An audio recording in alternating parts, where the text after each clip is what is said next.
How to transfer USDT to Solana. In this tutorial, I'm going to show you guys how you can easily transfer USDT to Solana.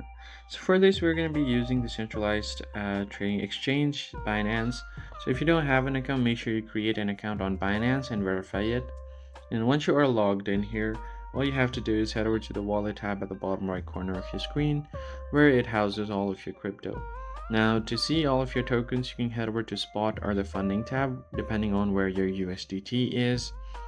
And all you have to do here is, you could also use the convert button on the home screen right here to convert your USDT to Solana. Or what you can do is go to the Trades tab and buy USDT from there as well. But what you essentially want to do is go to the wallets and then tap on your USDT. Then from here, tap on withdrawal, and then you are going to need a wallet address. So for this, you can use another wallet like Trust Wallet or Phantom Wallet. Now once you have it, you can just tap on receive option and then copy your Solana address. Once you've copied it, go back to Binance and paste the address. Now enter the minimum withdrawal amount.